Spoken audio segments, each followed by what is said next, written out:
right. All right. Okay, so we saw Pitch Perfect 2. I think we're at Pitch Perfect 2 because we're sports. So we... Because everybody else is at Because Mad everyone Max. else wanted to go see Mad Max. We're like, yeah, well, okay. And your opinion was exactly the same as mine in that sure, I'll see Pitch Perfect 2. I'd rather see Mad Max. I'd rather see Mad Max. But I guess somebody's got to go. And Somebody's got to go, and we're the easygoing ones. I guess so, yeah. We're also the ones more inclined to see musicals, I think. Yeah, this is true. So. And I do like a comedy, but I've never seen the first one. So I came in fresh, as I was telling Brad. I guess the good thing is that you didn't. I mean, do you feel like you lost anything? I mean, not really. Because the whole point of the first movie was Anna Kendrick's character has no direction in her life. She doesn't know what she's going to do in college. Is recruited by the Bellas because the Bellas are stale and they don't have a good sound and they have, whatever. So she brings her new interesting flux of these mashups, and then suddenly the Bellas. Oh God, my light! Suddenly the Bellas become, like good again. Yeah. So there you go. That's the whole first movie. The girl from Parks and Rec, I think she was the director of Sweetums. Yeah. When she showed up with her little boot camp. I was a little confused at first, but I think that everything they did a good job of explaining. Yeah, everything. she's the former leader and she was the leader in the first movie, so that's more or less who she is. But it's funny because again, it's like, damn, I really wanted to go see. Brad's like, you want to see a movie? Yes, I do. And he's like, you want to see Pitch Perfect? Sure. So. When I saw the first one, my wife was watching it. She's a big singer. She's very, very good. She's been in lots of little local musicals and stuff and things like that. I saw you guys in Joseph and the Amazing Technicolor What's-It. That's right. Precisely. I was brother number 10. They played an amazing What's-It. I was an amazing What's-It. Take. Anyway, so... Laura was watching it, and she's like, hey, come watch this movie, it's really funny. And I'm like, sure, whatever. So I'm kind of watching it, and I'm not really paying a whole lot of attention at first, but because of the mashups and the songs, which are really, really well sung, and they're, they're popular, cool songs. And I was like, okay, so I started warming up to it, and by the end I was really into it. I really liked it. But that's really the only time I'd seen the first one. And so, when I knew this one was coming along, I was interested in it. And, I think the best part of these movies really are the songs. Oh, definitely. The movie seemed to know that, too. And it really focused on that, and that was good. Because there's some character stuff a little bit, and some of the arcs are kind of closed from Rebel Wilson and Bumper. Those their story arc. Because they kind of, there's a little bit of friction between the two of them, like sexual tension in the first one. But it's never really elaborated on all that much, or at least that I remember. So this one, it's like they actually, decide to, are they going to be a thing and make that into its own kind of little side story, which is fun.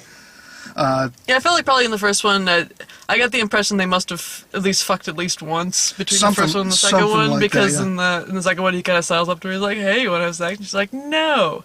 That's in the trailer. Yeah. So. But again, some of the characterizations felt already fleshed out at the beginning of the movie, but it wasn't in such a way that it confused me. It was just like, oh, okay, I'm sure that was characters are developed in the more first or less one. Archetypes to a point. I mean, they're funny.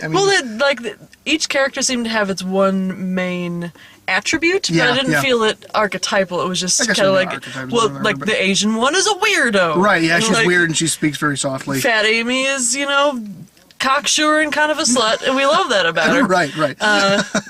But it didn't feel like, the Asian one, she had kind of like a tiny little voice, but you didn't feel like she was the quintessential Asian character. Right, yeah. She was a weirdo. She was just weird. So yeah, I mean, honestly, I enjoyed it. I mean, I enjoyed the movie. It was fun, it was funny. Had some pretty good laugh, It had some hilarious parts. And it had some, touching parts. Yeah. And the plot did seem a little... predictable. That's paint by numbers. It's a competition movie, Yeah. Any sports or type I watched of that awful Battle of the Year. I can't remember what it was called. It was like a dancey movie, and it had Sawyer from Lost in it. Oh. And it had the same sort of beats to it. Right. But whereas that movie was boring as sin, this movie was like interesting and engaging. So it doesn't have to be unpredictable. Oh, sure, yeah, enjoyable. yeah. That's. I mean, there's only so many types of stories that you can tell, and this fits into that competition style story. That's they're banned from ever performing ever again, or they're losing their title or whatever because of. And again, it's in the trailer. The opening scene is where because of Muffgate. Because of Muffgate, where Rebel Wilson splits her pants on stage and is hanging upside down in front of the president. And you see that part in the trailer, and that was what made me kind of not want to watch this movie because it seemed that type of humor. If it was, it seemed embarrassing. But they didn't really like. She wasn't horrified afterwards. They were like, it was a mistake. Right? I don't know what the big deal is. Yeah, I mean that joke was. I'm sure the president's seen a vagina before. Right. And they actually use stock footage of the president, which is funny. So it's actually President Obama and Michelle Obama looking like they're watching the show. And then Rebel Wilson came in like a wrecking ball. That's right. Yeah. And so they basically kind of strong arm a deal out of the judges for the a cappella association. Right, yeah. Well, if we win the world, can we be reinstated? And they're like, sure, because you won't. Right. And I guess that's legally binding because when they eventually win, it's like, hooray, we get to be a group still. But then they all graduate and go their separate ways. So I don't know. Yeah, well, little what's-her-face doesn't. Yeah, but she's the only one left is what I understand. Because remember, they say at the beginning, they say you're all seniors and you're all going to graduate. Mm-hmm. But then she, the new girl, is like, I guess, a freshman.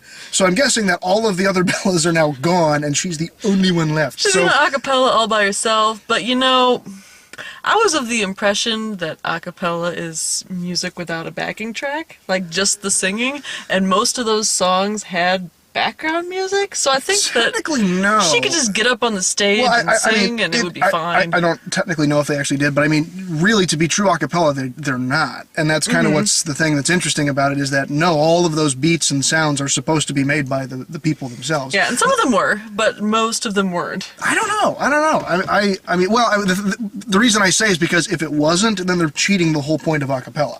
That was my only issue with this movie. Right. And I mean, I don't know. I didn't do enough research because, 9 a.m. Hey, want to see a movie? Sure!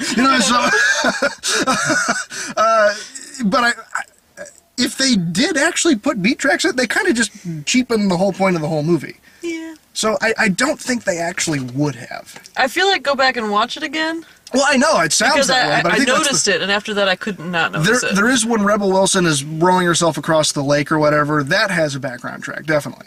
Yeah, I'm talking about like Who Runs the World Girls. There was music in the background of that. Yeah, but to be a cappella, there can't be. Exactly. So what I'm saying is that a movie about a cappella, like the Citizen Kane of a cappella, they wouldn't screw with that, right? I mean, one would think, but again, I don't know. Maybe they're making those noises with their mouths, and they're just so good. They're like the guy from Police Academy good, to the point where I thought that they were playing a backing track. Fine. To me, it sounded like there was music in the background. If only we had people on the internet who could research this for us and put it in some form of comment section. Tell me my business in the comments below. That's right. Or me. It's possible I screwed this up too. So, yeah. But, and who knows, maybe a cappella doesn't have to be without a backing track. That's just my impression. Well, that's my impression too, because what's the point otherwise? It's just singing otherwise. I mean, it's a-ca-pointless. It's a-ca. I zinged him. Zing. There's the zing. Yep, that was it. But it's such a little thing that unless like you're an a cappella nerd. I guess, yeah. I guess it's not really going to bug you that much. It's just something I noticed. Right. It was still fun. I mean, they still did really good. The songs were really fun and interesting, and the performances were really good. So. Yeah, I mean that I enjoyed. We should talk about Das Soundmaschine. Yes, Das Soundmaschine. Because they were adorable as villains go. The adorable German a cappella group. Gigantic German woman just trash talking Anna Kendrick, and all her comebacks were like, "Your sweat smells like cinnamon." I don't know what I'm doing. Anna Kendrick has this like weird, like confusing lady crush on her, and she's like, "You are a gorgeous specimen." Just like, why did I say that? Flawless specimen of humanity, but that doesn't mean that I like you. You make me question my sexuality. Yeah, it was really funny. Yeah, it was really, really cute. Yeah, so. But they were fantastic singers. And they were really, really good. Yeah, it was really, really good. They did like Fall Out Boy at the end. I think that was Fall Out Boy, and they made it a good song. Yeah, it was good. It was good. They were awesome. And then what's interesting too is the two announcers. Mm-hmm. John, what is that, Higginson or something is his name? He played the male announcer, and then Elizabeth Banks was the female announcer. And they were reprising their roles from the first movie. Okay. They were kind of the main kind of like framing device or whatever you want to call it from the first movie that were kind of narrating things for all the different competitions there. So they're back in this movie, and they're great. They steal the scenes they're in. The banter He's like they have. hilariously racist and Racist and sexist. He's like, this is what happens when women go to college. Look, you're all women. You're going to be pregnant soon. You're going to be pregnant soon, yeah. What are you going to do after this? You're just women. You're going to be pregnant soon. Yeah. This is setting up to be the most important conflict between the United States and Germany in history. It's like, crack a book. Crack a book. And, kudos to Elizabeth Banks, because she was the director of this film as well. I noticed that in the credits, yeah. And, which is really, really cool, because, she... I was doing a little bit of reading, again, not a ton of research, because... and yeah, it was kind of a process for her to get to, to be able to prove that she actually had, the, gravitas to actually direct a film like this. The chops. The chops. She produced the first one. She was one of the producers on the first one. Uh-huh. So this time around, she wanted to actually be the director. And I mean, really, the movie was really fun. It was tight pacing. It was great. I mean, she really knew and understood the story and the cast and the interaction between the girls and the cast. And I mean, it really was fun. I think she did a really good job. Yeah. See, well, I have a hard time telling which bits are the directory bits and which bits are the cinematographer bits, but as a whole, I enjoyed the movie. Right, so surely she's partially to blame. Well, the idea is the director is in charge of the whole entire process. So, so if in fact it was all cohesive, then yes, I think she did a great job. And kudos to her for for being able to do that and proving that she could do it, and then making it a fun and interesting movie. So, I noticed in the credits it said it was based on a book. I noticed that too. I have no idea what that means. Like maybe the first one was based on the book. How do you do an acapella based? Based on the first one's book, or is there a Pitch Perfect 2 novelization out there somewhere? But I don't understand how that would work, because the whole draw is the music. Maybe it's got like like those books with like the buttons on the side. And like so when you see the picture of Fat Amy, you press the button and she sings that we belong together. Or like the old cassette tape, turn the page. Turn the page. One of those for the Care Bears. It's about how Grumpy Bear enjoys being sad. And so we were all trying to cheer him up, and he was like, "Stop it, I'm Grumpy Bear." Grumpy Bear. The end. So, I don't know what that means. Yeah, what book? Unless they mean, like, music book? Like, because musicals have a book. Uh-huh. But I don't know. I have no idea what that means. So... Tell us our business in the comments below. Or only. we can just Google it. We're so goddamn lazy. I don't want to... Google it for us. Exactly. Somebody else Google for me. Tell us in the comments. Somebody else Google for me. And then tweet me and tell me you put it in the comments so I can come in and check it. And then come to my home and turn on my phone and put it in front of my face so I can see... Don't do that. You'll scare the cat. That's If you just don't wake the baby when you come in. That's all I ask. Oh, I almost got in trouble the other night. That's right. Yeah. You wake the baby, you take the baby. Sweet free baby. Free baby with purchase. That's why I'm no longer allowed in Singapore. Because of all your baby thieving moves. Because you kept waking up all the babies and being like, right. Well, I guess this is mine. Gotta take it, man. I'm sorry, you guys. It was a good movie, and sometimes it's hard to think of stuff to say about Right, yeah, it's like, I like the movie. It's so much easier to rant about a movie you hate, because you're like, I hated this, and this sucked, and this was like, no, it was fun. It was interesting. The music was fun. Or just do like Irving did in the last review and just start screaming.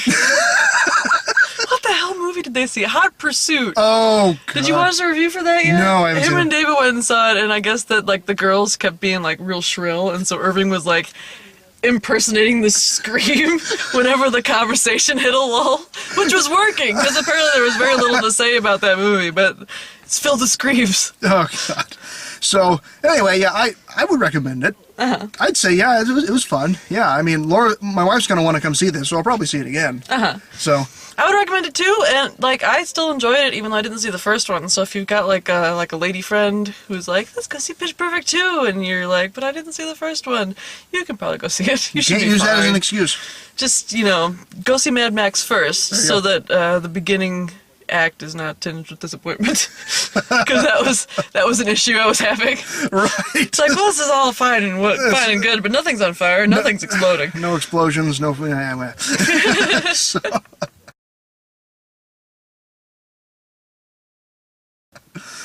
So anyway, trailers. Shall we discuss trailers? You got your notes? We got Insidious Chapter 3, which I'll be honest, I kind of zoned out during that preview because I know for a fact I'm not going to get sent to see it. All the teenagers that were next to me, which was a full theater, pretty much. All the teenagers that were next to me, the second to front row, heard Insidious and they go, "Oh, I can't wait to see this movie." So I was like, ugh. I feel so old and in the way. So they're tweeting on their smartphones. That's right, yeah. Instagramming their Facebooks. Take an Instagram of my Facebook.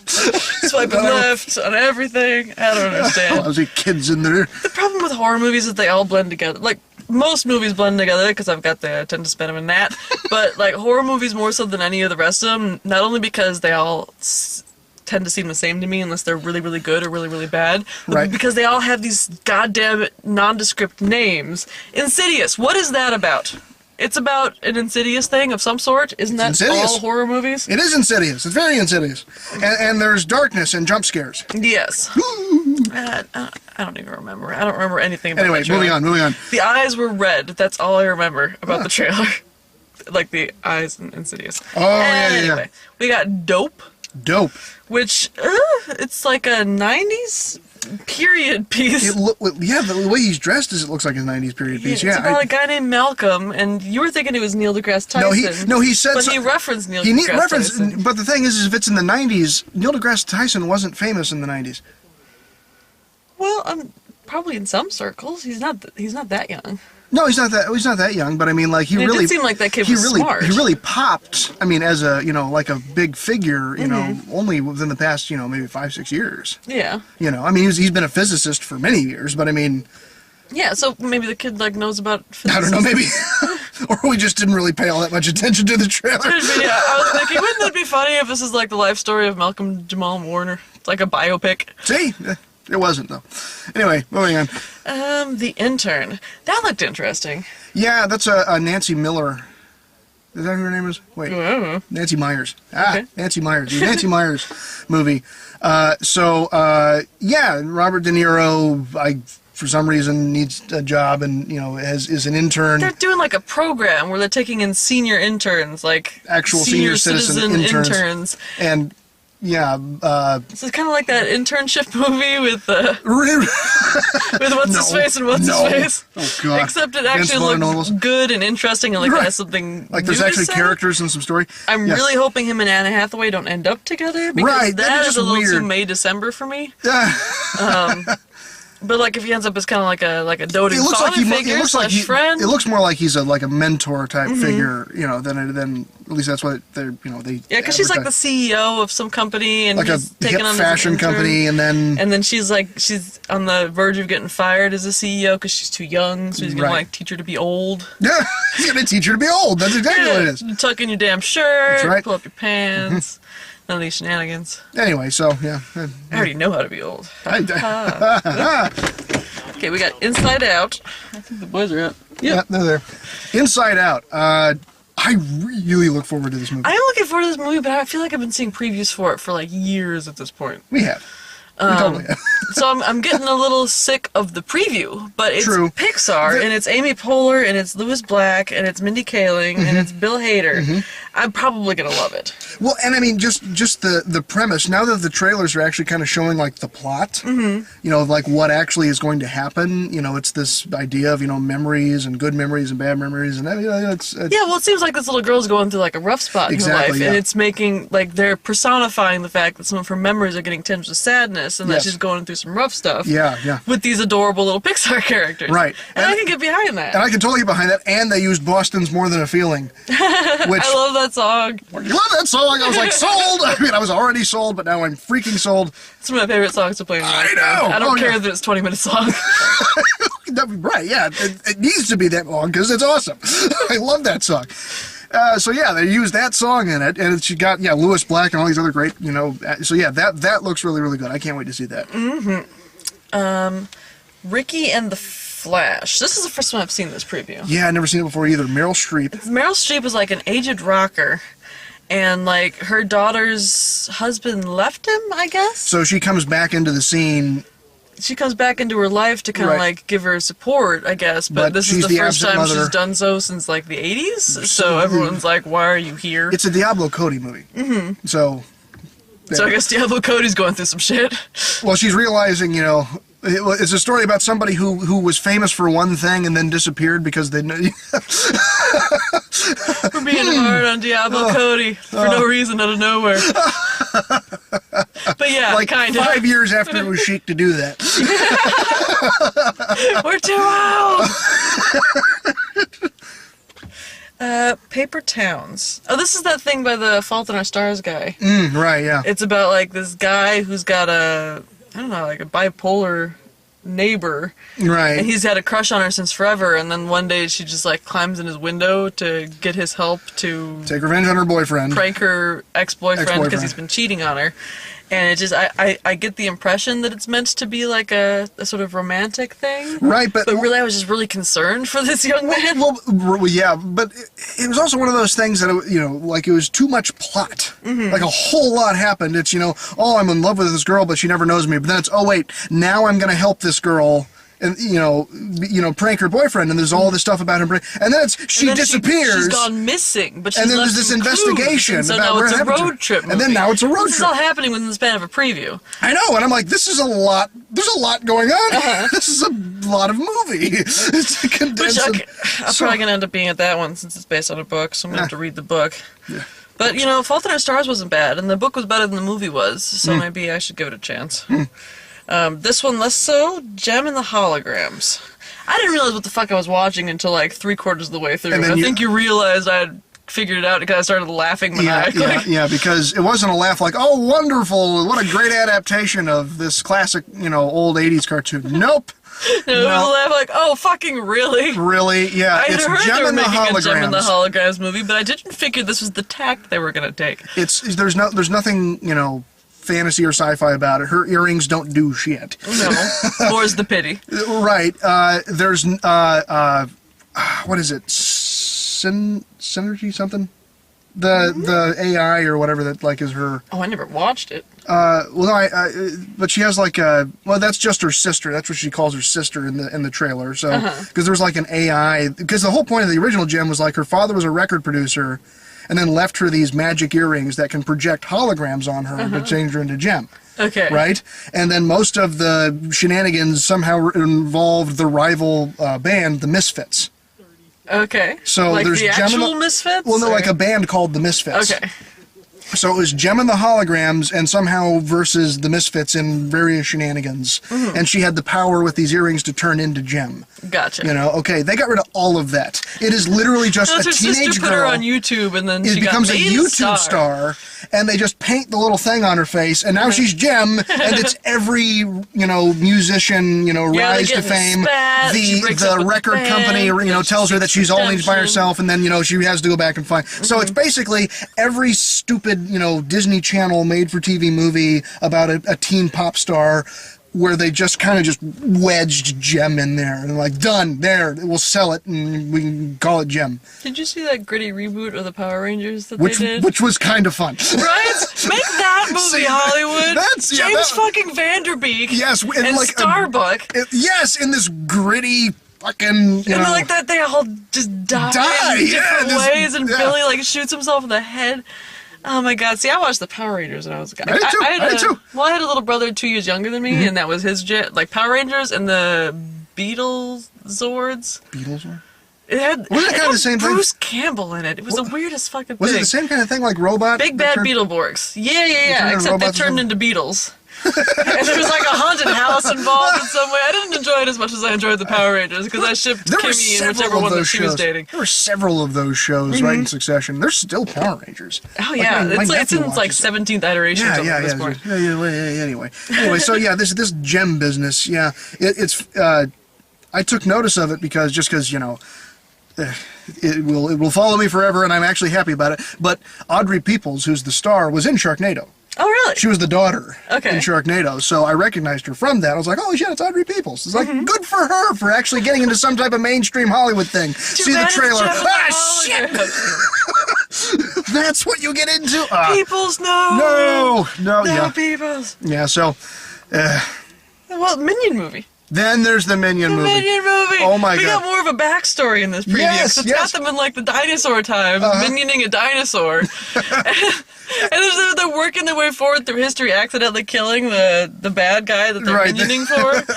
And then is they end great. up with Sandra Bullock's character, and she apparently wants to steal the queen's Yeah, that's the first time I've crown. seen that, where they're actually showing like Yeah. what her point is that, and so it looks like that for some reason they accidentally steal it and like don't give it to her, so that makes her mad. didn't understand that So bit. there's this whole thing where she shoves them in the Tower of London to be tortured. And then like they try to hang them, trying but to they're hang- like pill shaped, so they like They squeeze fall out. through. And then I think it was it Kevin? Yeah, Is the Kevin the tall long one? thin And one. They he's go, like, yeah, and so they're like taking their They're turns. going taking to the turns noose. on the noose, swinging around and flopping around. It is the cutest. Yeah, can't wait for that. So Cannot I'm wait. psyched. I'm psyched for Minion movie. Yes. I'm gonna attempt to be psyched for Paper Towns. Psyched for Inside Out. And The Intern looks interesting. I like You know, some of those other movies. cautiously optimistic. Yeah, maybe. But yeah, Pitch Perfect, pretty good. Let's let the boys talk about their movie now. 'Cause Yeah, they got yeah. a lot to say. Yeah, oh yeah. They want a poster. I still haven't seen Avengers. You haven't seen Avengers No, yet? no, I haven't seen Avengers. I I haven't assume seen you mean Mad Avengers Max. 2. They got Or a Avengers poster. 2. Avengers I'm gonna 2. ruin it for them. Right, yeah, I haven't seen Avengers 2 or Mad Max. And the first chance I get to see a movie, don't get me wrong, I enjoyed seeing Pitch Perfect 2. Wanted to see either Avengers 2 or Mad Max. Mad Max. I don't know, If maybe. you played like the last video I was in back to back with this one, it's gonna look hilarious because big prank on Sarah. She's all like, I don't know who's going to see Pitch Perfect 2, but it's not gonna be me. I'm seeing Mad Max. Smash Cut 2. Pitch Perfect 2 is an adorable movie about adorable college girls doing adorable things because they're rich and they have no problems. It's true. They're rich, mostly white, and very, very attractive. So Yes. life is very easy with those Life is things. super easy. I covet their hair. Are you kidding me? Like the girls anymore. I feel old just saying this, but it's like these perfect, like curling columns of hair, and I don't know how to do that, so I just kind of like clamp it in the back. Well, you have hair and makeup artists follow you around and prep you Yeah. before every shot. Yeah, that's true. But like sometimes you see them out in the wild. Not really. Out in the wild, they just got the big messy top knot, like olive oil got caught in a wind tunnel. Well, I'm sassing you girls. Well, You blow don't care. me You're down. young. Anyway, All off right. we go. Bye, On guys. that note, goodbye.